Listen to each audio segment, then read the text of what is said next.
Well, folks, it's too cold to go fishing, so we sat in tackle shop having a cup of tea.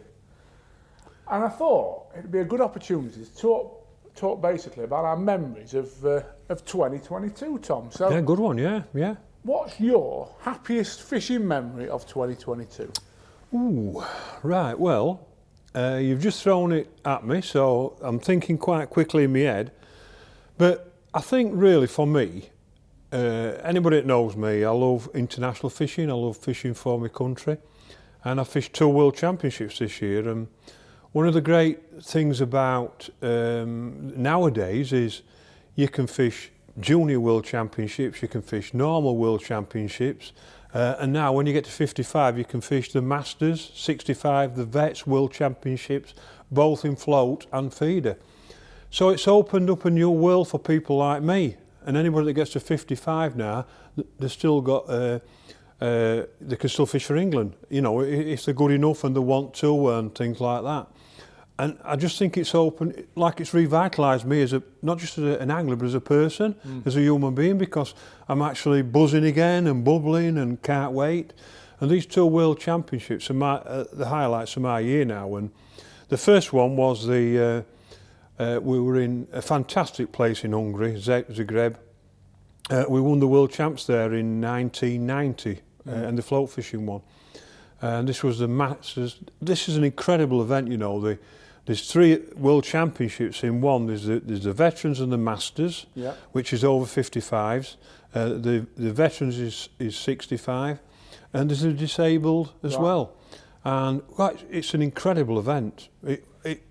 When you're there, and the first year, last year, it was a bit different because of COVID. We were all not so many teams, and the disabled there weren't as many teams, and it were great. But this year, when everybody was there taking part, it were absolutely out of this world. It was just fantastic to see all these people. I mean, the rowing course is over 2,000 metres long, and it was from one end to the other, and you're only 10 yards apart, you know, 10 metres apart, if you were lucky. And so we didn't get a great result, we didn't quite get it right, but the experience is quite staggering. And I just loved, the rowing course was just awesome. And we probably didn't know enough about that style of fishing, the amount of bait you had to put in and everything like that. We didn't quite get it right. But I wish I could have had another week. One of them venues, I don't often say this, but I wish I could have had another week on the venue, because you were learning things every day, it were different. And I think that's one of my highlights. But the biggest highlight of the year for me was the Masters Feeder World Championships, a new event, first year in Spain, at Merida. That was just wow. It wasn't just wow, it was just everything about it.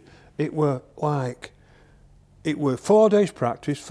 We had 5 anglers, and we had an incredible backroom staff, and which were awesome. But the fishing started was when I made contact. All of us, when we made his contacts over, they were all told about these carp and everything like that, and these carasio, but we were never told about the little carasio. And all of a sudden we started catching some fish. Second day they come a bit closer, but not so many little carasio. And then the third day we started catching them at 6 metres, and we're watching other teams catch them. And then on the last day of training, which was the Friday, they were all there, 2 metres, like millions of them.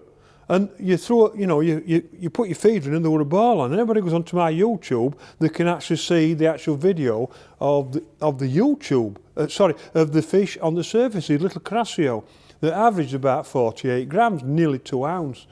And it was staggering. And unfortunately we come fourth, and we just missed out on the medal. But a little bit of inexperience at international level with some of the anglers. But that was probably my highlight of the year, because we got it going, and I love that. I love being part of first to get things going. Fishing as well. Like, nobody thinks in this country. I mean, I don't think I've ever caught more than 100 fish on a feeder in a match. And it's ridiculous. I mean, I caught 450 one day. Well, I caught 450 one day and 446 the first day, and but it wasn't difficult to catch 300, but there were an art and a technique to catch more. But we only found them the last hour of the last day of training. So we were still practicing during the match, if that makes sense, and we were still learning. But that was an incredible experience, probably one of the best ones, not just for this year, but for forever, really. And I mean, I think that event, we'll talk about it forever. But for me, like with the Masters floats going now, they've got regular lads and everything like that. But this is start of a new venture for some great fishermen, and I think in 10 years' time this will be a massive event. It's, you know, it probably hasn't been said enough really, that, you know, we are an ageing sport in this country, but in the world I think anyway, match fishing is an ageing sport. And so the more events like this that you can have at different categories, yeah. and realistically people will be fishing into the 80s now, won't they? You know, no, without a doubt. And it's great. It's fantastic. I mean, I've always said to people, you know, my first love is to represent England at something, and it's given me a new lease of life, a new opportunity. Not, you know, I don't expect to be picked, but what I'm saying is I've something to look forward to. Wait for that phone call to see if I get it. If I don't get it, I'll work a bit harder to get in year after.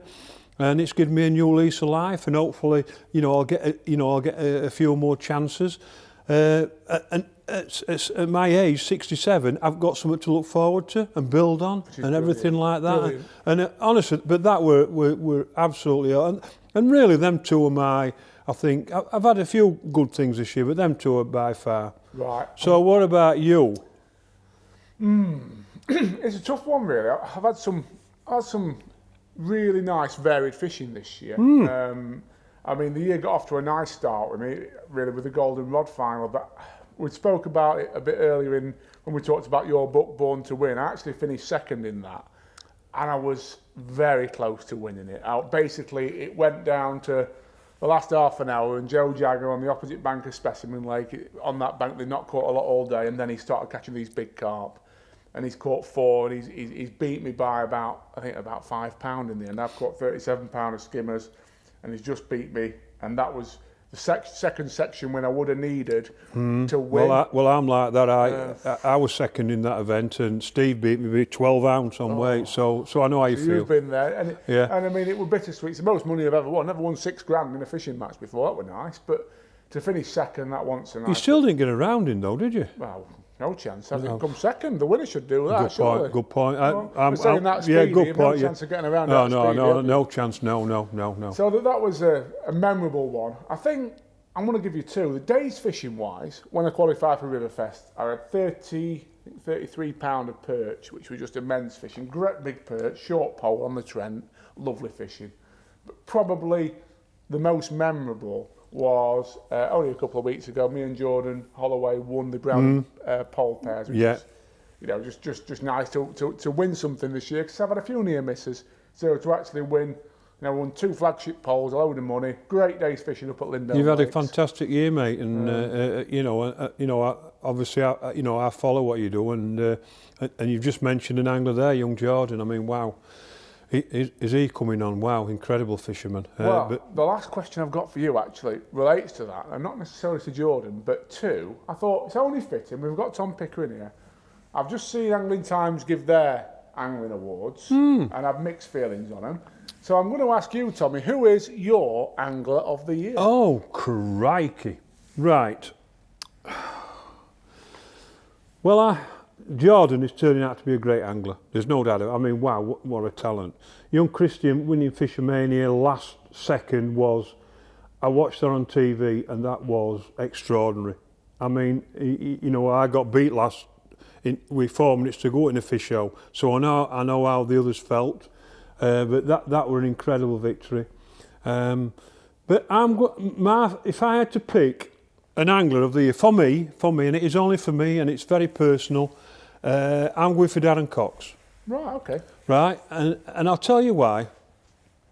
I picked him first few times in Feeder World Championships, and it lasted 3 or 4 years. And this year I fished with him again in the Masters World Championships and in Merida. And I've got to say, he blew me away, how good he was, how he was like awesome. That week he was just the best angler on the bank. He was the best angler on the bank. He was awesome that week. And I was like, wow, I was with him all the time. And he come fourth.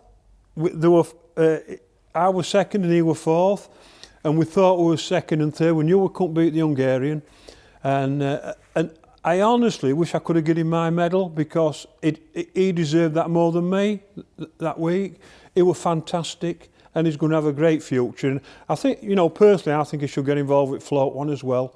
And he was absolutely brilliant that week. And I tell people that he's a great friend of mine. He's a lovely bloke, isn't he? I love him to bits, right? But I'm not saying it because of that. He genuinely was absolutely awesome. And I think every one of us learnt lots off him that week.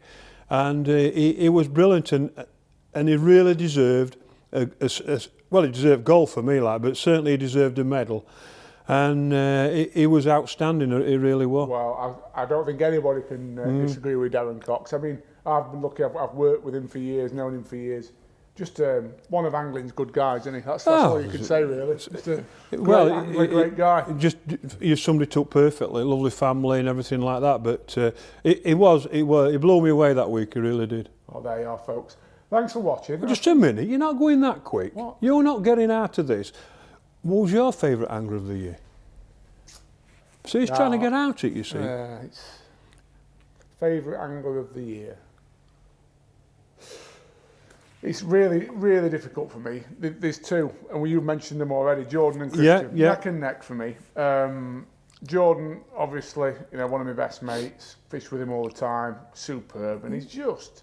for me, it's his aggression, and he wins. He don't mess about. Yeah, but as a person, you'd never think, a bit like Powersy, like of the people, you think they'd be probably very less aggressive. But when they get a fishing rod in the hand, they just turn to somebody else. Yeah. But I think I'm going to have to agree with Angling Times and go. Probably my angler of the year is Christian. Right, fair enough. Yeah, can't argue with that. What I admire about Christian is, I've obviously worked with him as well a fair bit in the past. We did a little project together last year, Match Within Edges, and it went well. And as I'm doing this project, I'm getting to know him better and better and finding out what makes him tick. And it made me realise quite early on in this that for him, he's got this total focus and commitment.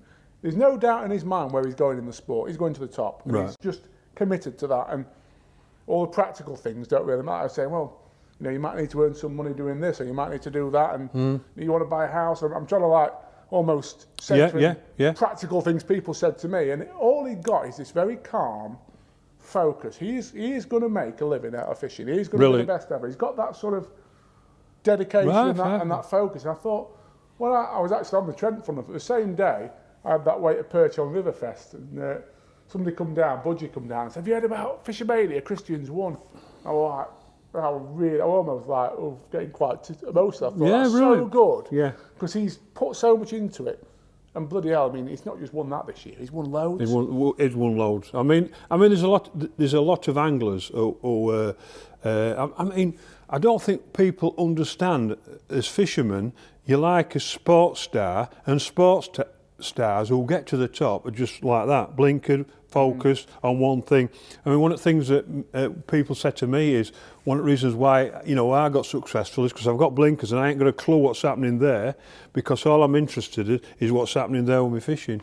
And but that's and what you find out in that you get sacrifices as well. But when you're like that and you want to reach the top, you can, which is a great example to lots and lots of people. Yeah. And let's hope he does, because if that's the way that he thinks, and it's the right way of thinking if you want to be successful. I think they both will be, but without a doubt, I don't think any doubt about that. Yeah, definitely. So there we are, Tom. 2022 come to an end. I know. So, what are you doing over Christmas? Anything nice? Well, I've been invited to daughters for our Emmas for they do it Christmas Day. I love Christmas. I must admit, I do love Christmas Day. I love being with family and everything like that, and I do like Christmas Day, and I like Boxing Day for sport. So I know exactly what I'm doing on Christmases, and then as soon as New Year is in, we're heading straight towards 2023 and see if we can get some more trophies. Well, that sounds good to me. Fingers crossed we both have a good one. We will, don't worry. Cheers, pal.